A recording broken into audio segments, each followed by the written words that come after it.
Salut à toi, j'espère que tu vas bien. Je te souhaite la bienvenue dans ce nouveau podcast Motion Life Teach. Jingle.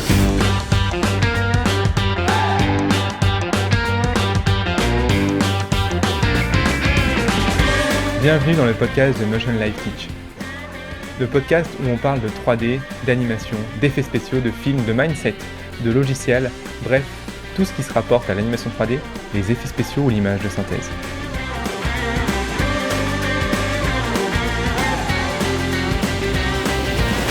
Alors j'espère que tu vas bien, sans déconner, j'espère que ça va. En cet été, après je sais pas quand est-ce que tu écoutes ce podcast, peut-être que toi c'est l'hiver.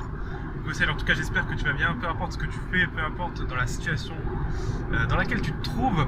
Aujourd'hui je voulais te parler d'un truc justement par rapport à la situation dans laquelle tu te trouves et aussi par rapport finalement à la persévérance. Donc comme tu le sais, Motion Life Teach c'est un podcast où on parle de tout ce que finalement qui va graviter autour de l'animation 3D et de la création d'images de synthèse. Donc je voulais te parler d'un bouquin en fait qui s'appelle The Obstacle is the Way.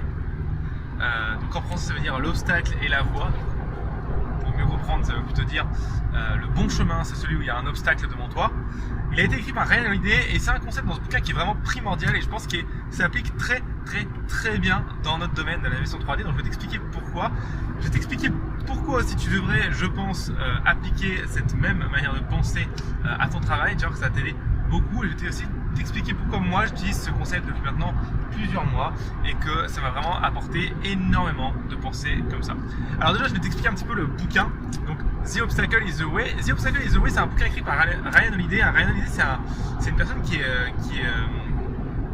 pratique ce qu'on appelle le stoïcisme. Le stoïcisme c'est une philosophie de pensée. Alors je ne vais pas rentrer dans les détails parce que je ne connais pas très bien les penchants du stoïcisme. Je connais juste en surface et j'ai pas envie de dire de bêtises. Mais globalement, c'est une philosophie de pensée qui va te permettre de penser sur ce qui est vrai. Tu vas être sceptique par rapport à ce qu'on te dit. Tu vas essayer de chercher la vérité. Et aussi, tu vas essayer toujours de concevoir un événement tel qu'il est vraiment et non pas comme tu l'interprètes. Donc encore une fois, toujours dans un petit peu cette quête de vérité. Et en fonction de cet événement, tu vas essayer de prendre les meilleures décisions et tu vas essayer de vraiment rester neutre par rapport à cet événement. Donc en gros, je ne peux pas choisir les événements qui arrivent à moi, par contre je peux choisir comment je réagis, c'est un petit peu ça le stoïcisme. Alors c'est hyper résumé, je suis sûr qu'en plus il y a plein de choses qui sont certainement mal résumées, peut-être même fausses, donc je ne suis pas un pro du stoïcisme, hein. Donc va voir un petit peu sur internet si tu veux en savoir un peu plus. Regarde un petit peu des personnes comme Ryan Holiday, il y a aussi Stanislas Leloup de Marketing Mania qui en parle pas mal. Donc va voir un petit peu comment ça fonctionne et puis t'en parleront beaucoup mieux que moi et peut-être même me corriger si je dis des bêtises, mais en tout cas ce mec là, Ryan Holiday, il a écrit un bouquin qui s'appelle The Obstacle is the Way et c'est une philosophie de vie dans ce bouquin qui est vraiment exceptionnelle, surtout dans notre métier. Alors je t'explique un petit peu le principe du bouquin et puis après je vais t'expliquer comment cette philosophie tu vas pouvoir l'appliquer toi dans ta manière de travailler. Le bouquin en fait il n'est pas très compliqué, il reprend plusieurs personnes dans l'histoire qui ont eu des énormes problèmes. Alors des problèmes, toi t'as ça, juste tu meurs, donc des soucis vraiment très compliqués à gérer et qui les ont gérés de manière vraiment exemplaire en restant très calme, en restant vraiment très sur d'eux, en restant rationnel. Je pense que le bon terme c'est rationnel parce que ils avaient un problème qui arrivait devant eux, tu vois, par exemple un gars il venait de perdre sa femme et son gamin, tu vois, pour te dire c'est pas fun, tu vois, et pourtant il a réussi à régler ça à passer outre ça plutôt de manière calme et on le lit dans ses écrits, il est très rationnel, il explique voilà, ça m'est arrivé, c'est la catastrophe, c'est très triste, maintenant qu'est-ce que je peux faire concrètement pour me remettre de cet événement. Et là tu es en train de me dire ok c'est très bien tout ça, mais quel est le rapport avec la 3D et l'animation, et l'image de synthèse? Et laisse-moi terminer, tu vas voir c'est très il y a une relation entre les deux qui est très serrée. Donc globalement dans ce bouquin, on t'explique que certaines personnes de l'histoire vont réagir à certains événements de plusieurs manières. Donc tu vas voir la manière que finalement tout le monde connaît, il se passe un truc mauvais dans ta vie, ça te fait péter un câble et tu dépenses énormément d'énergie à finalement râler, à exploser, à pester contre le problème. Ou alors ça peut être aussi un événement triste et donc dans ce cas là tu vas passer énormément d'énergie tu vas dépenser énormément d'énergie à être dans la tristesse, à te lamenter, à te plaindre et finalement ne pas avancer. Donc ça peut être la solution. J'ai pas dit qu'en plus c'était facile, hein, attention, qu'on soit bien clair. Donc ça c'est une premier point sur lequel force le bouquin, c'est que quand tu réagis dans ce genre de situation, on va appeler ça la réaction normale, parce qu'aujourd'hui tout le monde réagit comme ça, même toi et moi on réagit comme ça. Il y a une deuxième type de réaction, c'est quand c'est des réactions positives qui t'arrivent. Et là, c'est aussi pareil, un petit peu l'extrême opposé. C'est que quand on a aujourd'hui un événement positif qui va nous arriver, on va réagir de manière très puissante. Dans le sens, on va être très joyeux, on va être très euphorique, on va dépenser finalement beaucoup d'énergie dans cette euphorie, dans cette émotion. Ce que nous dit le bouquin, il nous dit c'est très bien de pouvoir réagir comme ça à une émotion, qu'elle soit positive ou négative. Le problème c'est que quand tu fais ça, tu vas te retrouver avec un souci qui fait que tu vas laisser monter en toi tes émotions, qu'elles soient négatives ou positives. D'ailleurs, faisons une petite parenthèse, une émotion négative, une émotion positive, ça n'a pas de sens. C'est une émotion aujourd'hui, c'est juste une information pour t'expliquer ce qui va bien ou ce qui va mal dans ton corps. Donc si tu te sens en colère par exemple, c'est une information qui te dit qu'il y a un truc qui va pas. Si tu te sens bien, c'est une information qui te dit que là ça va bien. Donc c'est pas négatif ou positif, c'est juste une information et toi tu dois savoir réagir en conséquence. Le problème c'est que quand tu réagis de manière trop euphorique, quand tu réagis de manière trop excessive, que ce soit dans la colère, dans la tristesse, dans la joie ou dans la rancœur ou que sais-je, et ben ces émotions excuse-moi, je suis en train de mourir. Ces émotions, tu vois, et ben elles vont tout simplement prendre le pas sur ta rationalité. Et ça, c'est vraiment une catastrophe dans le sens où si tu laisses tes émotions prendre tes décisions, et ben je te promets que tu vas prendre les mauvaises décisions. Et c'est ce qui est un peu expliqué dans ce bouquin. C'est ce qui dit que peu importe l'émotion que tu ressens, essaie de la tempérer et de prendre ta décision en fonction de cet événement de manière concrète, de manière rationnelle. Et ce qui va, c'est que ça marche avec n'importe quel type d'événement. Je pars sur un événement qui rend catastrophique. Imaginons que tu perds, je sais pas moi, toute ta famille et tous tes amis dans un accident naturel, tu vois, et t'es le seul survivant. Ce bouquin, The Obstacle is the Way, et ben, l'obstacle, c'est le fait que tu viens de perdre toute ta famille et tous tes amis, ce qui est clairement horrible. On va pas se le cacher. D'ailleurs, t'as remarqué, sur notre la petite, on se marre. Bref, donc tu viens de perdre toute ta famille et tous tes amis, c'est la catastrophe, tu te retrouves vraiment seul du jour au lendemain, tu te retrouves perdu, enfin bref, c'est vraiment pas marrant. Mais le fait est que c'est comme ça.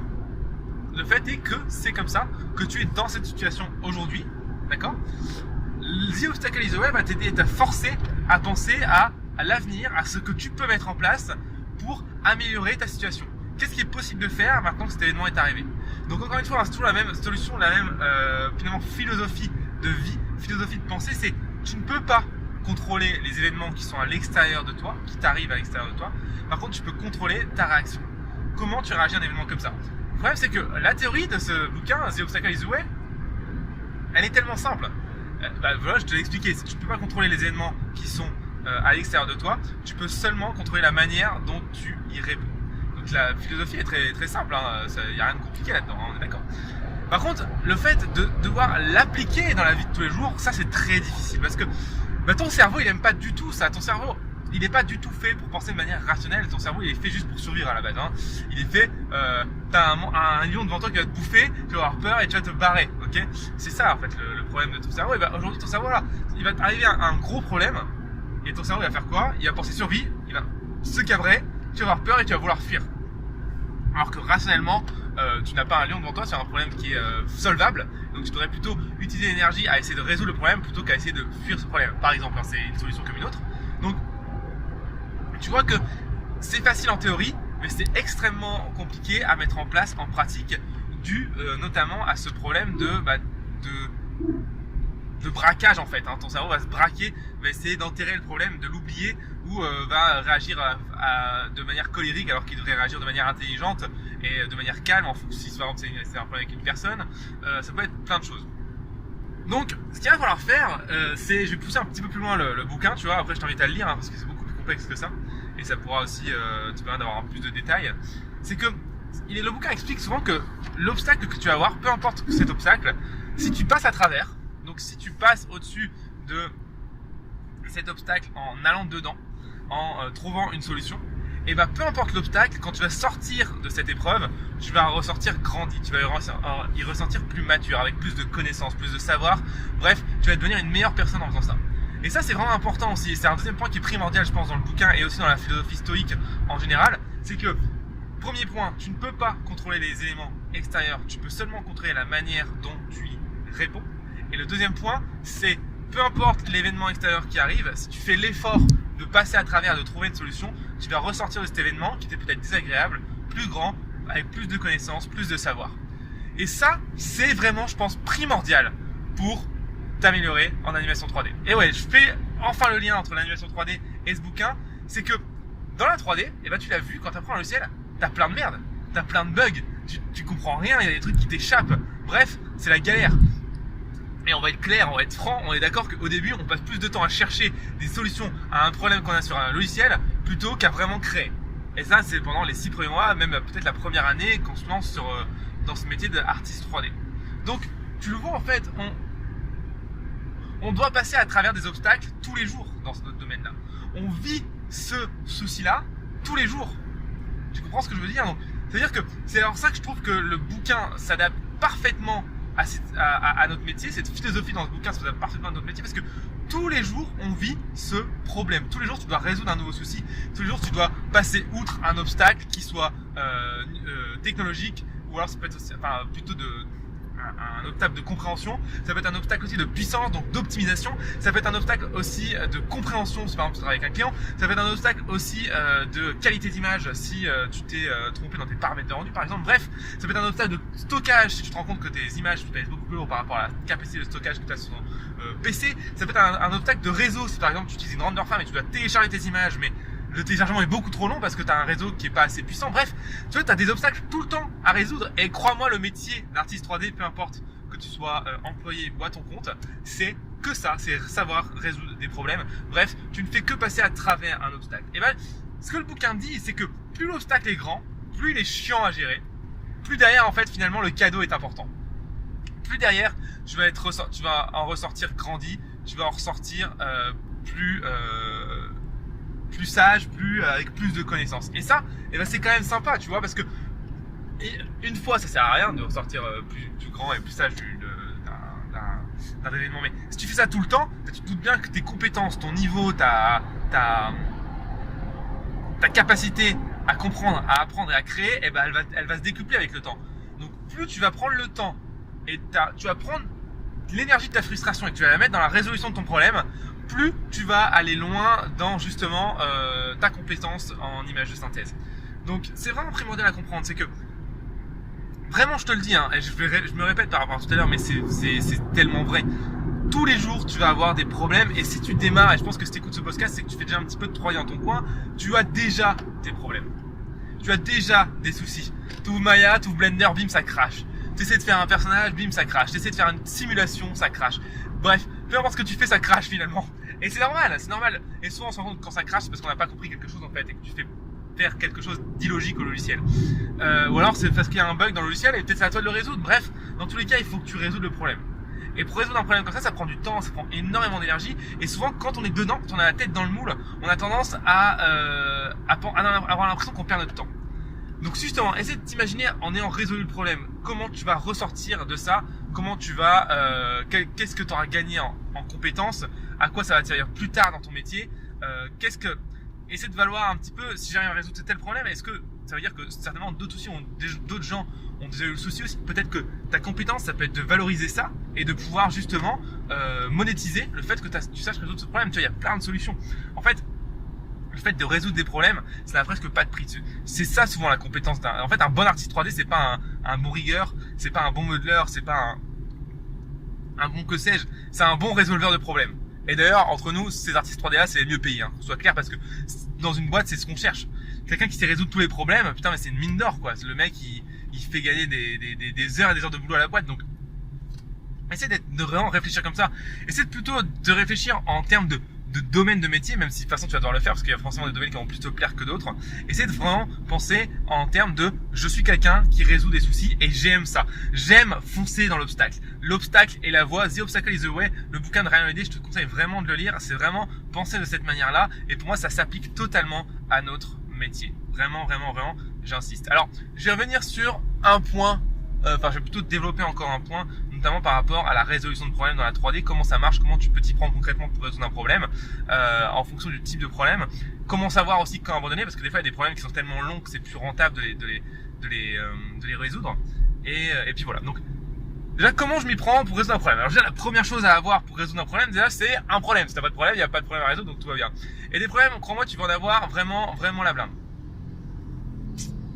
La blinde parce que, en fait, c'est un métier à problème. Hein. On travaille avec une technologie qui est récente. Donc, comme elle est récente, elle est jeune, donc elle n'a pas été testée partout. Comme elle est jeune et elle n'a pas été testée partout, évidemment, tu découvres un petit peu les problèmes en même temps que les développeurs. Alors, si les développeurs sont des bons développeurs, logiquement, ils ont fait une version bêta avant et ça a permis de déceler pas mal de problèmes, pas mal de bugs qui sont dus au développement du logiciel. Hein. Je parle pas des problèmes que tu vas avoir toi en création, c'est encore autre chose. Hein. Donc ça, c'est cool. Par contre, si tu as des développeurs, des petits connards un petit peu comme sur Autodesk Maya, et là, par contre, ta version bêta, en fait, c'est la version 1 du logiciel, tu vois. Donc là, laisse tomber, c'est beaucoup marrant. C'est à toi de découvrir les bugs avec la première version du logiciel. Donc, tiens, petite astuce d'ailleurs, j'entends beaucoup de gens, beaucoup de mes étudiants le faire, et c'est vraiment justement, c'est une erreur de faire ça. Le fait de télécharger la dernière version de Maya, parce qu'on pense que c'est la plus à jour, alors qu'en fait c'est la plus buggée, puisque c'est celle qui n'a pas encore été testée par les utilisateurs. Donc ce que je te conseille, c'est au lieu de télécharger la dernière version de Maya, ce que je te conseille de faire, c'est plutôt de télécharger la dernière version de Maya de l'année précédente. Donc par exemple, aujourd'hui, quand je fais ce podcast en 2019, ce que je te conseille de faire, c'est de télécharger Maya 2018, et c'est l'update, je crois on a l'update 6 ici. Donc la version mise à jour numéro 6 de Maya 2018. Ce qui fait que là, tu as la version la moins buggée puisque ça fait 6 fois qu'ils l'ont mise à jour pour résoudre justement les problèmes. Mais le problème, c'est que donc là, tu vois, par exemple, pour résoudre un problème, là, les problèmes de bugs de logiciel, tu peux rien faire toi déjà. À part si ce n'est attendre la version ou changer de version de logiciel. Par contre, tu vas avoir d'autres soucis où là, tu vas pouvoir vraiment rentrer dedans et ça va toi qui va te débugger ces problèmes-là. Tous les problèmes en fait qui vont être liés à la réalisation d'une image, tu vas devoir les résoudre. Parce qu'en fait, il faut bien comprendre que le logiciel, il te permet de créer une image, il est fait pour ça, mais en fait, c'est tellement complexe de créer une image en image de synthèse, sous forme numérique, que il va falloir vraiment que tu mettes en place un système de création qui te soit propre, parce qu'en fait, il y a vraiment plein de solutions. Hein. Tu peux vraiment mettre en place des systèmes de création divers et variés qui fonctionnent et qui fonctionnent bien. Il faut que tu trouves ton système qui va fonctionner pour toi. En fait, il faut que tu trouves le système qui va te créer le moins de problèmes possible, ou alors le système qui va te créer des problèmes et que tu sais résoudre facilement. Parce qu'encore une fois, tu auras toujours des problèmes. Donc, comment tu peux faire ça? Comment tu peux créer un système en place? La première chose à faire déjà, c'est de tester des systèmes qui existent. Parce qu'en fait, tu peux pas inventer un système si tu connais pas les systèmes qui existent. Donc pour ça, tu vas avoir des tutos, tu vas avoir tu regardes les systèmes qui utilisent les boîtes aujourd'hui, tu vas sur Motion Live Teach et tu filmes au cours. Et là, tu vas avoir des exemples de systèmes qui existent, de mettre en place du début à la fin le process pour créer une image. Une fois que tu vas avoir ça, tu vas te rendre compte que dans ce process, il y aura des problèmes. Évidemment, parce qu'il y a dans tous les process, il y a des problèmes. Ce que je te propose, c'est pas non plus de résoudre tous les problèmes, mais c'est de choisir les problèmes que tu as envie de résoudre. C'est-à-dire que tu prends le process avec les problèmes qui te paraissent le plus simples ou qui te parlent le plus, et tu vas régler ces problèmes-là. Je vais te donner un exemple concret. Par exemple, moi dans mon pipeline, j'ai donc un process de création qui est assez complexe, que j'ai mis en place moi parce que c'était des problèmes qui me parlaient et qui étaient faciles à résoudre. Il y en a un tout simple, c'est que mes rendus ne se font pas dans plusieurs scènes, mais dans une seule scène à la fois. C'est-à-dire que j'ai plusieurs caméras et je rends chaque caméra. Ça, c'est un problème dans le sens où, c'est un avantage parce que ça m'enlève le problème d'avoir plusieurs scènes parce que moi ça m'embêtait, c'était trop embêtant. Mais par contre, ça m'ajoute un problème de base qui est que mes scènes sont beaucoup plus lourdes et que la gestion des rendus est beaucoup plus délicate à faire parce qu'il faut rendre chaque caméra, donc il faut faire plusieurs rendus dans une seule scène, ce qui est pas du tout, les logiciels sont pas du tout adaptés pour ça. Donc j'ai dû résoudre ce problème-là. Mais moi, c'était un problème qui me parlait parce que comme je fais pas mal de développement, balancer un rendu dans une seule scène sur plusieurs caméras, c'était facile pour moi pour résoudre. Alors que pour toi, peut-être que ce sera compliqué, tu vois. Donc à toi de voir comment tu veux gérer ça. Donc, comment j'ai résolu ce problème? Je me suis dit, voilà, j'ai tel souci, il faudrait que je rende 5 caméras dans la scène, c'est très compliqué, il faudrait que j'ouvre la scène, que je rende une caméra, que j'attende que... Bref, c'est pas très efficace. Donc je me suis fait du développement en Python pour pouvoir avoir automatiquement chaque caméra qui a un point d'entrée et un point de sortie et pouvoir rendre tout à la suite. Comme ça, donc là je me retrouve avec un avantage, le problème est résolu et j'ai tout dans la même scène à la fin et moi c'est beaucoup plus facile pour moi à gérer. Deuxième point dont je t'ai parlé, c'est que la scène est beaucoup plus lourde. Donc sur certains projets, on a un problème que c'est tellement lourd la scène qu'elle est beaucoup trop lourde à ouvrir et donc finalement on est obligé de diviser la scène en plusieurs petits projets. Donc ça, tu vois, ça peut être aussi une solution qui va nous embêter. Donc tu vois, on a choisi nos problèmes, tu vois, et à chaque fois on va trouver une solution à ces problèmes. Donc des fois les problèmes, c'est des problèmes, ça te prend rien du tout à résoudre. Hein. Je veux dire, par exemple, ta scène est trop lourde, diviser la scène en deux, c'est pas très long. Hein. Si tu comprends un petit peu la 3D, en une journée ça peut être fait. Et tu peux avoir d'autres problèmes. Par exemple, tu veux faire une simulation de fumée et dans ta simulation de fumée, tu te rends compte en fait finalement que l'échelle de ta scène est incohérente et notre simulation de fumée est trop lourde pour que ton ordinateur la calcule. Là, c'est un problème qui est beaucoup plus long à résoudre. On parle d'optimisation, peut-être changer d'échelle, peut-être rendre ta fumée dans une autre scène et derrière au compositing venir faker l'échelle pour que ce soit plus cohérent.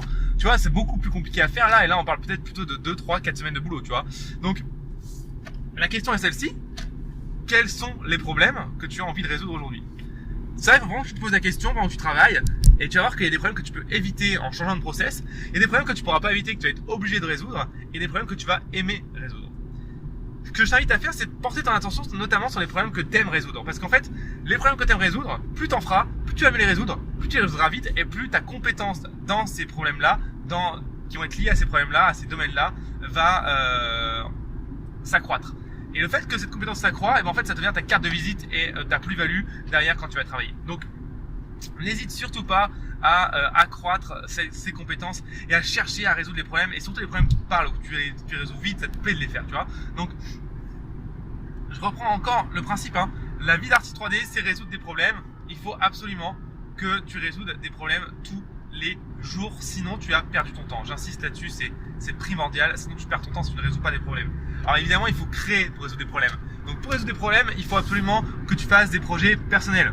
Peu importe ce que c'est, on s'en fout. Fais un truc qui te fait kiffer, ce sera plus simple, mais il faut que tu en fasses. Suivre des cours théoriques, en fait, ça te fait que tu résous aucun souci. Comme tu résous aucun problème, tu n'as aucun obstacle. Comme tu n'as aucun obstacle, finalement, tu n'apprends pas vraiment.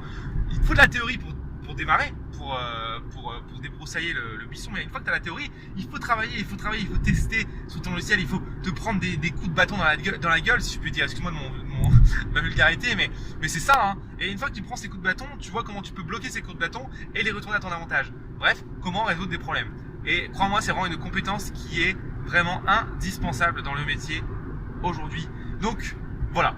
Je vais pas aller plus loin sur ce domaine parce que je pense que tu as bien compris le sujet et je pense que je commence un petit peu à me répéter. Donc, dernière fois, The Obstacle is the Way de Ryan Holiday. Je mettrai un petit lien dans le podcast pour que tu puisses aller jeter un œil au bouquin.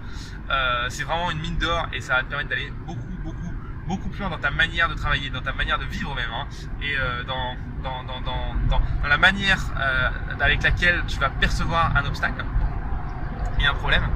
Et la deuxième chose que je te propose de faire, c'est essayer de mettre ça en pratique avec tes projets perso. Ça, c'est primordial. Avant qu'on se quitte dans ce podcast, déjà j'aimerais que tu prennes le temps de me poser tes questions en fait, de quoi tu voudrais que je parle dans ces podcasts. Donc mets un petit commentaire dans le podcast sur ta plateforme préférée, que ce soit sur le site de Motion Life Teach podcast, je mettrai une petite section commentaires, ou alors que ce soit sur les plateformes de podcast que tu as l'habitude d'écouter, comme iTunes, Podcast Addict, Stitcher ou même Castbox, pardon. Donc ça, tu n'hésites surtout pas de me demander ce qui te plairait. Et puis comme ça, dans ce cas-là, moi je pourrais te faire absolument le podcast qui répond à tes attentes. Et puis je vais te demander un petit service aussi. Ce qui serait cool, c'est que tu te rentres sur le site de teachpromotion-life.com et tu regardes un petit peu ce qu'on fait en vidéo gratuite, en tutoriel, en cours. Parce que vraiment là, si tu veux pas pouvoir traverser des obstacles, et ben, je pense que c'est l'endroit où il faut démarrer. 150 ou 160 cours gratuits à l'heure où je parle, je sais plus exactement. 160 cours gratuits, t'imagines la dose qu'il y a. On parle d'une centaine d'heures de cours quand même entièrement gratuits, donc t'imagines la connaissance qu'il y a là-dedans et comment tu vas ressentir grandir de ça. Donc va sur teach.motion-life.com et va voir un petit peu ce qu'il y a là-dedans dans la section tutoriel. Tu vas pouvoir vraiment aller beaucoup plus loin. Et en plus, ce qui est génial, c'est que tu peux t'abonner. Et ouais, tu peux t'abonner à site. Alors, quoi ça sert de s'abonner? Mais en fait, quand tu t'abonnes, tu as le droit à 3 avantages, mais juste monstrueux. Le premier déjà, c'est que par mail, tu vas recevoir 2 fois par semaine les nouveaux cours qui sortent. Ce qui fait que tu vas pouvoir comme ça te former en continu toutes les semaines, 2 fois par semaine à recevoir un cours. Et crois-moi, la formation continue dans notre métier, c'est le plus important. La deuxième chose qui est vraiment intéressante dans notre métier justement, quand tu t'abonnes plutôt, c'est que tu vas avoir accès aux fichiers des cours gratuits de manière illimitée et gratuitement. C'est-à-dire que tu vas pouvoir télécharger les fichiers, donc les scènes, les images, les sons qui sont utilisés dans les cours gratuits pour que tu puisses vraiment les adapter à ton travail. Donc par exemple, tu as un problème dans un tutoriel avec nous, et bien tu vas pouvoir télécharger un fichier, le comparer avec le tien et voir tout de suite l'erreur que tu as. Donc toi, ça n'a pas de prix et nous on te l'offre gratuitement ça. Et le troisième point, et je pense que c'est peut-être le point le plus important, c'est que j'offre régulièrement, à peu près 1 fois par mois, du contenu inédit seulement à mes abonnés. Parce que pour moi, les abonnés, c'est les gens qui sont les plus motivés, c'est ceux qui veulent vraiment avancer avec nous. Donc ça, j'adore. Et donc pour ça, pour les remercier, tous les mois, je leur propose du contenu inédit. Par exemple, le mois dernier, c'était 7 heures de cours gratuites. Tu vois, 7 heures de cours gratuites, seulement eux, envoyées dans leur boîte mail. C'était une formation gratuite d'1 semaine. Et chaque jour, ils ont reçu 1 heure de cours.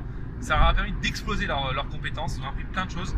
Et ça, c'était quand même vraiment génial. Donc, tu vois, ça vaut le coup quand même d'être abonné. Ça te coûte rien, c'est gratuit. On déteste le spam autant que toi. Hein. Donc, tu peux te désabonner en un clic seulement en cliquant dans le mail. Je ne souhaite plus de recevoir d'email et c'est terminé. Tu ne recevras plus aucun email de nous.